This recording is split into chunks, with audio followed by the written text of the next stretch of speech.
Barcelos, na Ilha das Flores, no meio de uma intempérie e no meio de muitos afazeres que, por causa da intempérie, estão um pouco atrasados. Mas vamos começar pelo início e vamos conhecer um pouquinho só aquilo que o Paulo achar por bem. Quem é o Paulo Barcelos? O Paulo Barcelos é apenas um elemento da Associação dos Montanheiros. Sou licenciado em Engenharia Agrícola, mas não foi isso que me fez ligar propriamente à Associação dos Montanheiros, que tem uma associação de caráter ambiental, que tem na geologia um pendor muito importante, que sempre me agradou, tudo quanto é património natural. A associação surge na Ilha Terceira, de onde eu sou, não sou propriamente natural, mas sou residente desde os meus 2 anos de idade, e rapidamente me liguei aos montanheiros nessa lógica de conhecer a natureza, os verdadeiros valores que a ilha tinha para oferecer. E realmente foi um papel bem sucedido, numa fase inicial enquanto participante, depois enquanto associado e depois como dirigente, já mais tarde, já há muito tempo, desde há mais de 2 décadas que eu faço parte dos órgãos sociais da associação, e há mais de 1 década que faço parte sou presidente da direção. Mas ao fim e ao cabo é isto, sou apenas mais um elemento, como outros elementos válidos que tentam produzir algo de interessante e de aliciante para as pessoas, quer da ilha, quer os visitantes, que possamos também dar a conhecer um pouco aquilo que é o património natural dos Açores, e temos sido, penso que bem sucedidos nesta nossa tarefa de valorizar aquilo que temos de mais importante. Como é que o Paulo passou a sua infância? Era como os jovens de hoje em dia, que têm tudo, desde os brinquedos eletrónicos e etc., ou o Paulo ainda passou com aquela infância como eu e muitos de nós passamos, com brinquedos bastante mais rudes? A minha infância, eu há relativamente pouco tempo, eu tenho filhos e bastante novos, e a minha filha com 10 anos comprei-lhe um telemóvel, e na altura em que comprei o telemóvel, que foi o primeiro telemóvel que ela teve, já bastante evoluído, para aquilo que é hoje, que pode ser considerado hoje um telemóvel evoluído. Nessa altura comecei a pensar, quando eu tinha a mesma idade, o que é que havia? Pois nem telemóveis havia, não é? E realmente as brincadeiras eram bastante diferentes. Eu tenho que transpor isto também para a vida associativa, porque é isto, ao fim e ao cabo, que me faz estar aqui. Mas essa questão de grupo, de brincadeira em grupo que existia, infelizmente está a acabar, e também esta questão de grupo que fazia com que houvesse a nível desportivo, que é uma coisa que me surpreende bastante. Nós visitamos as diversas ilhas dos Açores, andamos de freguesia em freguesia e é vulgar vermos antigos recintos de futebol. E a primeira coisa que nós sabemos é que, alguns no tempo, existia uma equipa de futebol, apesar de agora já não existir. E faz-me pensar o que é que havia de diferente, porque às vezes a pressão demográfica, os censos mostram que não houve decréscimo de jovens, apenas houve outra ligação, outras questões e falta desta noção de grupo e desta participação. No meu tempo havia, eu lembro-me de participar nas atividades também dos montanheiros, íamos a tudo, íamos tomar bem juntos, fazíamos muita coisa em grupo, porque não havia estas tecnologias mais individualistas que hoje em dia há, e realmente nessa altura participávamos nas atividades da associação, quando eu comecei, com colegas. Tínhamos aulas, dizíamos, olha, os montanheiros vão organizar um passeio no próximo domingo, é preciso a gente fôssemos juntos e tal, e aparecia logo ali 5, 6, 7, 10 pessoas interessadas em participar. Hoje em dia é mais complicado, vejo os pais a irem de manhã mais ensonados às 9h30 da manhã dos domingos, deixar os filhos lá junto à sede e a pedir se alguém os pode levar, lhes dar boleia, e chegam sozinhos. E quando chegam, muitos deles programam ir e depois acabam desistindo, porque os domingos de manhã são para descansar, não são propriamente para estar a fazer atividades de lazer ao ar livre. Antigamente era isso, era grupos e ar livre. Hoje em dia é mais pessoas singulares indoors, portanto há uma diferença grande. Já soubemos, já descobrimos, já um pouquinho de quem é o Paulo e da sua infância. Vamos agora para os montanheiros. Os montanheiros começou com uma associação por uns carolas que se dedicaram à exploração da Ilha Terceira e atualmente os montanheiros são solicitados mesmo para fora da Ilha Terceira para fazerem diversas atividades e neste caso concreto na Ilha das Flores a limpeza da nossa Catedral, a Rocha dos Bordões. Mas agora vamos falar dos montanheiros. Quando é que nasceram e qual tem vindo a ser o percurso dos montanheiros enquanto associação, que é que eles estão vocacionados e quantos elementos, digamos, no ativo neste momento fazem parte? Os montanheiros surgem na década de 60, em 63, muito devido à questão do Algarve Carvão. Havia um grupo de homens novos que se dedicavam aos fins de semana em ir explorar o interior da Ilha Terceira. Iam fazer caçadas de coelhos e aproveitavam, levavam os seus farnéis e passavam o dia todo no mato. Foram percebendo que havia determinadas cavidades vulcânicas, determinados buracos que eram desconhecidos, que nunca ninguém lá tinha entrado. E isso suscitou algum interesse e começaram a prescrutar, começaram a entrar nesses buracos, começaram a amealhar alguns equipamentos necessários para visitar esses buracos, nomeadamente questões ligadas à iluminação, até que alguém falou no Algarve Carvão. O Algarve Carvão, sendo uma cavidade vulcânica em forma de algar, profundo, com cerca de 90 metros, profundidade, trazia obviamente alguma dificuldade na sua acessibilidade. Mas eles conseguiram, não foram os primeiros a descer, conseguiram, copiando meios de outros que já tinham descido antes, com um cruzamento de cordas, de cabos, de moitões, de roldanas, um parafernália grande de material, conseguiram descer e aquilo que viram suscitou de tal forma interesse que eles, ao contrário de outros que tinham descido antes, acharam que ali havia matéria de grande importância a ser mostrada ao público, que era realmente um valor importante que estava ali no interior daquela cavidade. E acharam que a única maneira de mostrar era criar um túnel, abrir um túnel que permitisse a acessibilidade fácil das pessoas do interior do Algarve. Começaram a abrir o túnel, mas foi aí que a associação surge, porque é mais fácil criar sinergias com entidades públicas, com outros apoios, sendo uma entidade coletiva, do que provavelmente sendo um grupo de jovens com interesse. Formaram a associação, passaram a falar a uma só voz pela associação e conseguiram capitalizar alguns apoios necessários para levar a bom termo essa tarefa de abrir o túnel e de explorar, digamos assim, o Algarve Carvão, que tem sido, obviamente, também é monumento natural regional, tal como a Rocha dos Bordões, e é a cavidade vulcânica mais importante, de maior valor dos Açores e mais visitada. Desde sempre foi o nosso ex-libris, a nossa grande riqueza que temos feito por mostrar a todos que visitam a Terceira. Depois, juntamente com isso, havendo essa ideia inicial, essa vontade inicial pela espeleologia, que também levou a que na década de 70 se tenham feito umas primeiras expedições a São Jorge, à Graciosa, foi por aí que a associação começou a estender os seus interesses na parte da geologia, muito em concreto, não só, mas muito focada na parte da espeleologia, das cavidades vulcânicas, mas depois da década de 80, com o sismo de 80, com a construção da sua primeira sede própria, com um espaço onde podiam reunir, onde podiam realizar eventos, onde podiam ter uma exposição permanente, começaram a criar outras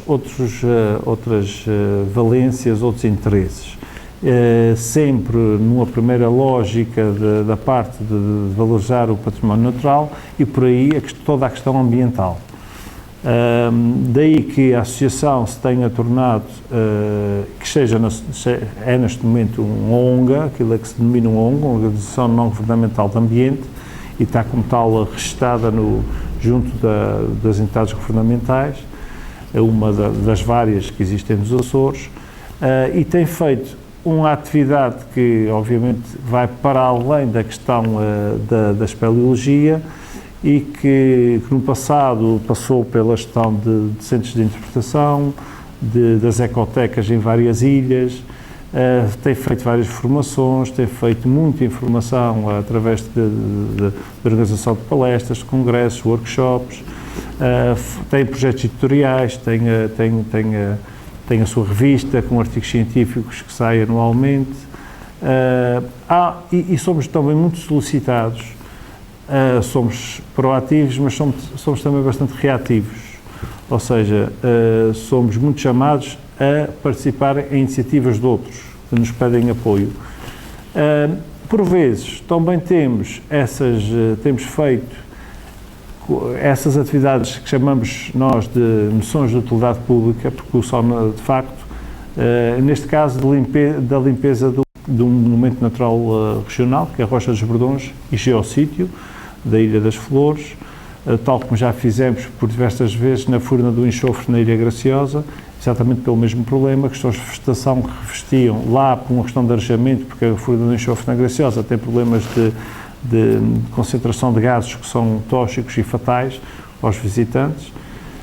No caso da Rocha dos Bordões, por uma questão de imagem, de interesse cénico e paisagístico, de eliminar a vegetação que lá está e que esconde os bordões. Portanto, temos um espectro alargado de ação. Respondendo à última parte daquilo que me perguntou, nós não somos muitos, temos a felicidade de, graças ao trabalho do passado, porque a Associação já tem mais de 50 anos, temos algumas receitas próprias que nos permitem ter alguns funcionários que são uma grande mais-valia e que estão praticamente todos cá na Ilha das Flores connosco, e connosco digo com os membros da direção que também vieram. Portanto, nós não somos muitos porque nas coletividades, geralmente, hoje em dia, lembrando um pouco aquilo que foi o nosso início de conversa, as pessoas cada vez se voluntariam menos para projetos conjuntos. Às vezes é uma pena. Eventualmente só recreativos, culturais, há mais facilidade em reunirem-se e participarem. São projetos de voluntariado noutros aspectos, em que tem que participar sem nada em troca. São coisas chatas, são coisas que obrigam a postergar, quer dizer, a deixar a família para segundo plano, às vezes aos fins de semana. As pessoas já se negam um bocadinho. Portanto, nós não somos muitos, mas os que são fiéis e conseguem levar a água ao seu moinho. Paulo, eu não resisto à tentação de perguntar, no meio de tanta escalada, se é que é assim que se pode dizer, pendurado lá nos cabos para fins diversos em proteção quer dos visitantes, quer do nosso meio ambiente. O Paulo alguma vez teve assim uma situação assim, um pouco mais assustadora? Tive há 19 anos, quando viemos cá da primeira vez. Nós, nesta equipa que temos agora, há 3 pessoas que estiveram há 19 anos a limpar a rocha. Portanto, em 1996. Só 3 é que são repetentes, os outros são obviamente, outros elementos. Eu fui um dos 3 que estive nesta primeira missão e digamos que tinha muito pouca experiência de escalada, mas como os meus colegas tive que participar e passei por uma situação que não foi problemática, mas foi aflitiva. E porquê? Por causa do cansaço. Passado uns quantos dias de estar a fazer aquela tarefa, nós já acordamos cansados, já vamos para a rocha cansados. A concentração que é exigida em termos de amarrações, de todo o equipamento, cuidar para que o equipamento esteja bem colocado e corretamente, às vezes já falha um bocadinho, e isso é normal. As pessoas estão cansadas, começam a deixar passar pequenos pormenores que podem ser muito complicados. No caso em concreto, eu tinha pouca experiência e dei por mim com uma determinada peça do equipamento aberta que tínhamos esquecido de fechar e que não o devia ter feito. Não aconteceu nada de grave, mas foi muito eu assustei-me bastante quando apercebi o que se passava, mas tinha um colega meu na corda ao lado que rapidamente chegou ao pé de mim e me deu uma ajuda. Mas é daquelas coisas que passados uns tempos nós olhamos para trás e realmente pensamos que poderia-se ter dado alguma coisa de mais complicado. Nós não podemos, nestas missões, nós conseguimos controlar, ou tentamos controlar o máximo possível todas as variantes. Nós temos a certeza que o material, que o equipamento está em condições, nós fazemos os seguros todos que temos que fazer para que, se acontecer algum percalço, o pessoal está todo segurado, mas quanto a nós próprios, quanto à parte do ser humano, nós não podemos garantir que o nosso desempenho, a nossa concentração é igual durante toda a expedição, todos os 9 dias ou 10 dias. Tentamos, mas isso depende muito da experiência de cada um e do know-how e pronto, e varia um bocadinho. Neste caso eu tinha pouca experiência na altura, foi um bocadinho assustadiço. Mas lá está, eu cá estou novamente, passados 9 anos, sem qualquer receio. Mas atenção, que desta vez eu não me pendurei nas cordas. E continuando na experiência e no trabalho que os montanheiros vão levando a cabo nestes anos todos, qual é o trabalho dentro da associação que o Paulo gosta mesmo de fazer? Olha, eu sou presidente da associação. Há o trabalho de representação da associação que está inerente à função de presidente de qualquer direção, ou seja, acaba sendo um pouco a imagem da associação para algumas coisas, nomeadamente neste tipo de conversas que estamos aqui a ter, que me agradam bastante, obviamente, estou bastante à vontade e gosto e agrada-me representar a associação da forma digna de que ela deve ser representada. Para além disso, há vários trabalhos, os montanhas fazem parte de vários grupos de trabalho, de conselhos regionais, junto, obviamente, do Governo Regional, em que comissões de acompanhamento, grupos de trabalho, que geralmente quem representa sou eu, porque eu faço questão de que a associação esteja representada ao seu nível máximo, também para credibilizar, como eu disse, a associação, mas também para dar garantias ao grupo de trabalho na qual estamos a trabalhar, de que a palavra que é dita é uma palavra segura. Ultimamente, nos últimos anos, um dos papéis que me tem dado mais gosto é realmente o nosso projeto editorial, a nossa revista Pingo de Lava, que tem sido lançada e que me permite contratar um conjunto de vários colaboradores, pessoal, investigadores da universidade, colegas de outras áreas, e trabalhar com eles de alguma maneira, a edição da revista, os artigos, isto é algo que me agrada bastante, que é uma novidade para mim. Há 3 anos atrás eu nunca tinha estado numa situação destas, e agora agrada-me bastante também vendo a sequência de alguns outros trabalhos próprios de edição, algumas publicações que eu fiz e que me agradou bastante. Mas há um conjunto diversificado de questões. Eu, obviamente, como ele disse, temos a felicidade, temos um grupo de funcionários muito eficiente, e há coisas que nem passam, há ações do dia-a-dia, que são muitas, porque nós temos a exploração das grutas, estamos sempre a receber turistas e a conversar e a interagir com a sociedade, de alguma maneira é isso, mas há muitas coisas que já não é preciso, entre aspas, incomodar a direção. Os nossos funcionários têm regulamentos específicos, têm normas bem estipuladas e conseguem falar pela associação, o que é muito bom.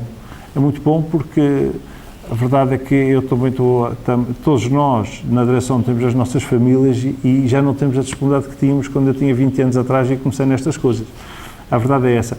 Mas continuamos a colaborar naquilo que podemos e da minha parte, naquilo que são as minhas responsabilidades, é sempre com muito gosto e por alguma razão é que eu tenho continuado por lá como Presidente da Direção, não sei até quando, mas enquanto me quiserem eu vou continuando. O Algarve do Carvão continua a ser a menina dos vossos olhos e de muitas pessoas. O Algarve Carvão para quem tem gosto para a questão geológica, para quem tem gosto mais particularmente por cavidades vulcânicas, não deixa de ficar sensibilizado quando visita o Algarve Carvão pelo fenómeno que ali está e pelo aspecto, pela espectacularidade daquele ambiente interior. Nós estamos a ver imagens exatamente do Algarve do Carvão. Fala-nos um pouquinho do que é que acontece no Algarve do Carvão. Portanto, o turista entra, vai passar por um túnel e depois tem uma série de coisas, como as imagens estão a documentar. Explique-nos um pouquinho. Existe, a meio da altura, uma plataforma à nossa esquerda, quem desce, que normalmente é celebrada lá uma missa, e depois existe no final da gruta, existe lá uma base com água super gelada. Fala-nos um pouquinho para as pessoas terem. Antes ainda de entrar dentro do Algarve, nós tentámos dignificar aquele espaço, criando um centro de recepção que a cada ano tem vindo a ser melhorado. Ou seja, no momento em que o visitante entra no centro de recepção, já tem uma percepção daquilo que poderá visitar, quer pelo aquilo que está exposto, quer também há outras facilidades nesse centro quer não só o bar, mas também toda a parte de merchandising, toda a parte de recordações que a pessoa vai querer ao sair e que nós também temos preparado um pouco isso. A pessoa passa então um túnel e ao passar esse túnel desemboca no interior da cratera, a meio da cratera. Depois tem uma escadaria que desce para o interior, sempre em profundidade, mas que se divide. Na parte em que ela se divide dá acesso subindo até à zona do palco e descendo até à zona da lagoa. Na zona do palco já realizamos vários espetáculos, ultimamente realizamos alguns espetáculos de música muito particular e também outra música mais erudita, como foi feito no passado, de canto coral, o Cantinho da Teixeira na altura atuou lá. Os últimos concertos foram Dang, que funciona muito bem no interior do Algarve, e também já houve celebrações, já houve também uma missa no interior, embora uma única missa, porque as missas de Natal, que habitualmente fazemos todos os anos, acontecem na outra segunda cavidade que nós exploramos, que é a Gruta de Natal. Descendo até ao Paulo, descendo até à Lagoa, a pessoa consegue admirar melhor as três cúpulas que existem no interior do Algarve Carvão, a abóbada sobre a lagoa, a abóbada sobre a zona do palco que falamos há pouco e a abóbada, a semi-abóbada que dá para a chaminé para o exterior, que está aberta à atmosfera, portanto lá dentro sente-se as variações térmicas e muito daquilo que se passa em termos atmosféricos cá fora. E é nessa zona, junto à lagoa, que nós conseguimos realmente admirar esse espelho de água permanente que é mais intenso na altura em que o Algarve abre, regularmente em março, porque passou o inverno, entretanto houve uma recarga de água, portanto o nível está mais alto, a lagoa está mais cheia, chega a ter já houve antes de ter 17 metros e mais de água, de profundidade. Depois no final do verão tem tendência a estar mais baixa por causa do estio e porque ela é uma lagoa que drena, mas não é só a lagoa, portanto sobre a lagoa nessa abóbada existem as estalactites de sílica, que é algo que é muito raro dos Açores, mais nenhuma gruta tem, há outras formações do género, mas não são propriamente aquele tipo de estalactites de sílica, que é um fenómeno muito raro a sua formação. Tem lavas maltadas, tem crostas de basalto que agregadas ainda ao manto traquítico que existia inicialmente, portanto há ali um conjunto. E depois a própria vegetação, devido à estratificação da luz na cratera, forma um cenário muito bonito. Estamos lá em baixo, tem os verdes dos musgos, depois começamos a olhar pelo cone, começamos a ver os fetos maiores, depois mais em cima começam a aparecer alguns arbustos e no topo da cratera estão as árvores de maiores dimensões, os azevinhos, uns sanguinhos e louros a fazer a bordadura da cratera.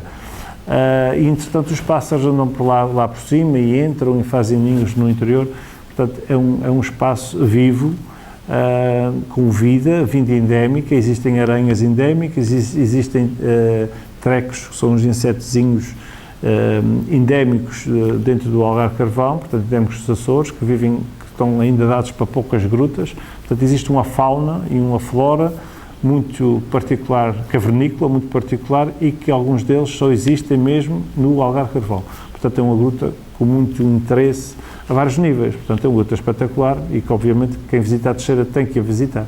Só um pormenorzinho, qual é a temperatura normal da água que está lá embaixo? É muito fria. A água da lagoa é extremamente fria. Eu posso lhe dizer que, eu não sei a temperatura exata, posso lhe dizer que tive a infelicidade de ter que, num dia 1 de janeiro, descer lá abaixo da lagoa e ter percebido que a lagoa tinha, entretanto, com as chuvadas subido, e tivemos que ir buscar um sensor de radon, de gás radioativo que nós temos para controle das entradas, que entretanto ficou debaixo d'água. Eu tive que mergulhar as pernas para ir tirar o sensor que estava agarrado a umas pedras, e foi dos dias mais arrepiantes da minha vida. A água estava completamente gelada. É água parada, é água que não apanha sol, porque o sol que entra para a cratera não chega à lagoa, e a água que está a uma cota muito alta, perto dos 600 metros, no interior da ilha, que faz muito frio, que arrefece muito. Portanto, é água sempre muito fresca, para não dizer gelada. Falou-me há pouquinho em descendentes, em filhos. Eu tenho uma curiosidade, como todos nós, com certeza. Eles têm um bichinho pelas atividades levadas a cabo? Gostam muito, mas são um bocadinho preguiçosos. O pai ainda não conseguiu puxar por eles como gostaria, embora denotem aquele aspecto de o que é mais do que eu vejo eventualmente nos filhos de outros, mas ainda tem aquelas... Portanto, eles denotam aquele interesse para aquilo que é natural. A minha filha gosta muito de desenhar coisas da natureza, fez 11 anos há pouco tempo. Ela, quando faz os passeios com o pai, leva sempre o quaderninho para muito a desenhar plantas, mas se temos que andar mais do que 2 km, já começa a cansar um bocadinho e já começa a perguntar quando é que acaba. O mais novo a mesma coisa. Mas isso também é um pouco próprio da idade. Nós fazemos passeios, botelhas fazem passeios regularmente todos os anos com grupos de pessoas que queiram juntar-se a nós, e quando temos miúdos novos, os pais ficam muito preocupados e perguntam-me sempre se eu acho que eles vão aguentar a caminhada. Escusado-se a dizer que eles aguentam muito melhor que os adultos. Têm é que estar motivados. O problema das crianças é a motivação. Se eles desmotivam, ficam chateados, chateiam os outros e estão sempre a perguntar quando é que acaba. Se levarem um colega, muitas vezes fazem um passeio aos saltos e a correr de um lado para o outro, fazem 2 vezes o passeio porque estão sempre a andar para a frente e para trás, sem qualquer problema, e os pais estão um pouco mais cansados. Portanto, os meus, eu quero acreditar que o que lhes falta ainda um bocadinho de motivação, mas estou em crer que filho de peixe sabe nadar, portanto estou em acreditar que eles vão se motivar para essas coisas. A par de Património Mundial e da Unesco, que é o caso de Angra do Heroísmo, o Algarve do Carvão, não tenho dúvida nenhuma, que é, em Portugal, um dos sítios mais bonitos no interior da nossa mãe terra. Esta conversa para dizer, já presenciou alguma cena, entre aspas, de turistas que vão lá visitar e que ficam estupefactos perante aquilo que vem? O Algarve Carvão, é preciso que se diga que esteve entre as maravilhas de Portugal, entre as 7 maravilhas de Portugal. Foi um dos candidatos. E realmente quero acreditar que não foi nomeada uma das maravilhas de Portugal na sua categoria, porque as pessoas, porque estes concursos, a gente sabe como é que são um pouco perversos, porque dependem da votação pública ou da votação popular, e as pessoas votam naquilo que já visitaram, naquilo que conhecem. E a gruta que ganhou é infinitamente mais visitada, porque é em território continental, muito mais visitada do que o Algarve Carvão aqui na Ilha Terceira. Logo, muito mais gente visitou a gruta que ganhou do que o Algarve Carvão. É normal que tenha tido muito mais votos que o Algarve Carvão. Mas posso lhe dizer que, dito por um especialista em mineralogia de cavidades vulcânicas, o Algarve Carvão está entre as 10 grutas mais importantes do mundo inteiro em termos de formações mineralógicas. Portanto, o valor que ela tem que ser por vezes explicado, porque a pessoa pode ficar estupefacta, porque muitos ficam para aquilo que veem, mas o valor vai para além disso. Vai para além disso, vai para aquilo que nós vemos, mas que não percebemos como é que lá está, ou para aquilo que nos passa despercebido e que tem que ser explicado. O Algarve Carvão é sem dúvida uma das maravilhas de Portugal e do meu ponto de vista e dos entendidos, e nós estamos satisfeitos com o facto de ser um dos pontos turísticos mais visitados de quem visita a ilha, e também de que muitas das pessoas já chegam à Ilha Terceira não só com o propósito, mas com o grande objetivo de visitar o Algarve Carvão, em primeiro lugar na lista, digamos assim, o que nos deixa bastante satisfeitos. Tenho o privilégio de conhecer as vossas visitas, mas as pessoas que nos vão ver e ouvir, muitos de nós com certeza que não têm. Estamos a falar de visitas altamente personalizadas, altamente profissionalizadas, ou seja, os grupos são selecionados e são acompanhados por um guia e que é traduzido para a língua desse grupo. Vai-nos falar quais outras línguas existem na tradução. Nós temos um conjunto, esta questão é preciso que se diga, que não só para os montanheiros, mas para aquilo que são os centros de interpretação dos Açores, no mundo inteiro, mas em concreto dos Açores, e que cada pessoa que visita uma ilha tem vários centros de interpretação, há o problema da sazonalidade. E nós, o acréscimo de não sermos entidade pública, ou seja, nós temos mais dificuldade com a entidade pública que não se importa de perder dinheiro, ou seja, a viabilidade económica não é o bem maior, nós temos necessariamente que ter viabilidade económica, senão torna-se complicado, porque nós não temos apoios públicos para fazer a gestão da gestão turística das cavidades. Isso para dizer o quê? Que nós, devido à sazonalidade, não conseguimos contratar pessoas o ano todo. Contratamos durante o mês de julho, de junho a setembro, e julho e agosto temos mais pessoas, porque realmente os visitantes concentram-se muito no mês de julho e no mês de agosto. Isso faz com que algumas destas pessoas que temos tido a felicidade de geralmente trabalhar muito com as mesmas pessoas, mas há sempre um ou outro que acaba arranjando outro tipo de emprego, arranja emprego, que tem que pensar no seu futuro, obviamente, e nós congratulamos sempre que isso acontece, mas ficamos sem essa pessoa no ano seguinte. E temos que dar formação a outra e vamos tentando fazer o melhor que nos é possível. Na realidade, nós temos, em termos de línguas faladas, em termos de grupo, nós temos fazemos visitas em português e inglês, e também há um outro elemento que fala um bocadinho de espanhol e consegue adaptar-se um bocadinho.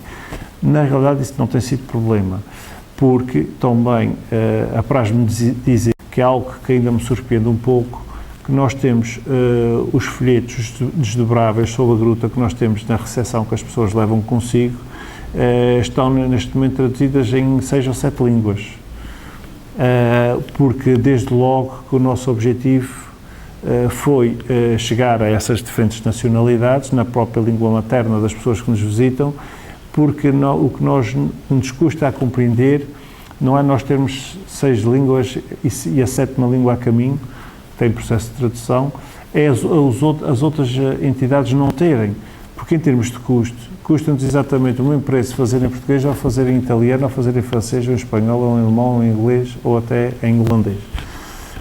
É o mesmo preço, portanto, o preço da tradução é feito uma única vez, não custa-nos e dá-nos imenso prazer quando nos aparece, por exemplo, um italiano e está à espera de levar um folheto em inglês ou em português e nós damos-lhe um folheto na língua deles, ou um francês, ou um espanhol. Eles ficam muito admirados e louvam essa iniciativa. E, como eu disse, é algo que não custa mais por isso. Mas sim, nós temos tido alguma... Por isso é que eu falei há pouco na questão do centro de interpretação. Portanto, o centro de recepção dos visitantes, nós temos estado sempre a melhorar em termos de acolhimento, porque é a porta de entrada para o túnel, que é a porta de entrada para a gruta. Portanto, é ali que tudo acontece, a pessoa entra e sai por ali, demora-se sempre mais um pouco, e nós temos um espaço agradável, com projeção de vídeo, com um bar que a pessoa pode descansar um pouco, lugares onde a pessoa pode também se sentar e descansar, conviver um bocadinho. A pessoa que tem mais dificuldade ou que não queira descer fica a aguardar as outras que venham num espaço cómodo. Temos tido esse cuidado de receber bem. E pronto, penso que está a funcionar. Pelo menos nós não temos tido grandes... A única crítica que nos fazem mais é a questão do horário, mas esta leva-nos longe e infelizmente nós não podemos estender mais o horário àquele que temos, mesmo por questões do Algarve ser um momento natural e ter vida no seu interior, e nós não podemos ter mais horas de expressão de luz do que aquelas que são as indicadas. Portanto, de resto, em termos de recepção, acho que temos dado resposta. Quantos, como responsável pelos montanheiros, deve ter acesso a esses números? Por exemplo, ano passado, quantos foram os visitantes que passaram? Uns milhares. Foram, eu não sei de cor, mas terão sido perto de 16, 17 mil, penso eu. Entre, obviamente, turistas e também escolas que vão, grupos organizados locais, centros de caridade, muitas entidades dessas, algumas das quais têm, obviamente, entrada gratuita, mas é muito visitado. É um local, digamos que é o local com entrada condicionada, ou seja, com horário de abertura, em Angra, na Terceira, que eventualmente será mais visitado, penso eu, durante o verão. E a Ilha das Flores? Tem alguma opinião formada? A Ilha das Flores é espetacular. Eu estive cá no verão a fazer férias com a minha família e com os meus 2 filhos, e a fazer também os passeios pedestres, que eu tenho, a Associação Regional de Turismo convidou-me há muitos anos atrás, a Associação, aos montanheiros, para escrever um roteiro de trilhos pedestres que existe, que eu tenho disponível. Já vai na 2ª edição, vai sair a 3ª edição agora para o próximo ano, e eu sou autor dos roteiros, são roteiros interpretativos, o que me faz ir às ilhas todas, fazer e ver que alterações é que há ou não, cada vez que sai uma nova edição. Este verão aproveitei, trouxe a família comigo, estivemos no Corpo, depois viemos aqui passar uns dias às Flores. E obviamente que tive muito gosto de trazer a família, porque eu já cá tinham estado, já foi a 2ª vez, já cá trouxe os meus sogros, que são de Coimbra. Portanto, é uma ilha que me agrada muito, e foi com muito gosto, aliás, que eu voltei cá passado 2 ou 3 meses para esta nossa tarefa. Alguns colegas meus, que também já tinham cá estado e disseram, alguns que vêm pela primeira vez ficaram maravilhados, apesar do constrangimento de estarmos a trabalhar, mas temos tido, felizmente ou infelizmente, alguma disponibilidade de tempo para conhecer a ilha. Eu digo infelizmente porque o tempo, se não nos deixa trabalhar, temos essa hipótese de visitar, mas eu achei piada um colega meu que é um dos responsáveis pelos trilhos na Ilha Terceira, ou seja, pelos trilhos dos montanheiros da Associação, em abri-los, em prepará-los. Ele perguntava, mas existe alguma ligação dali para ali? E eu dizia, não, para ali tens que ir daqui para ali. Se eu estivesse nesta ilha, se eu morasse nessa ilha, já tinha uma ligação ali. Portanto, já estava a imaginar-se aqui uma temporada a abrir trilhos e a preparar mais trilhos. Eu achei muito curioso.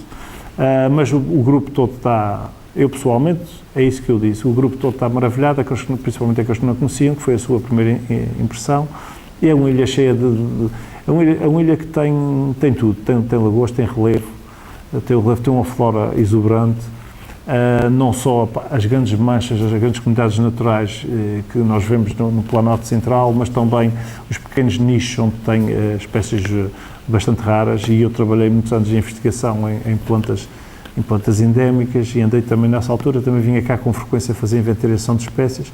Tem inclusivamente uma espécie que não existe em mais lado nenhum, que estava dada como extinta para a natureza, e de repente ela reapareceu num talude da estrada, aí para cima no mato. Portanto, é uma ilha que tem, para mim, tem imensos atrativos, a vários níveis. E depois tem gente espetacular que eu também conheço e que tem muito gosto sempre em reencontrá-los, e agora temos mais um, com o amigo Agostinho, que a próxima vez eu devia fazer novamente uma visita e quem sabe gravar uma nova entrevista. Eu deixo-me ficar no espaço, no final de todas as conversas das simpáticas pessoas que dão a cara, para deixar ficar uma mensagem, um apelo, qualquer coisa, que este é o seu espaço. Olha, a única coisa que eu posso, o único apelo que eu faço é que é aquilo que a Associação Montanheiros tem batido, que é preservar aquilo que é nosso e dar a conhecer aquilo que é nosso. Ou seja, é estender à população esse sentimento de valorizar aquilo que tem, mas também de dar a conhecer. E isso passa por receber bem, por cuidar daquilo que tem, por não estragar, o que realmente aqui nas flores não é de forma alguma um problema, mas também de dar a conhecer. Isso é, digamos, uma máxima que a Associação tem trabalhado para isso, e que eu estendo não de uma forma particular à população das flores, mas de uma forma em geral para a população dos Açores. Vamos receber bem, porque aquilo que os Açores têm de melhor é realmente a natureza e as pessoas, como é lógico, e a grande mais-valia é nós conseguimos capitalizar esse recurso, recebendo e, por que não, recebendo também algum retorno financeiro, que é isso mesmo, de turistas que cá venham, e desta forma ficamos todos a ganhar.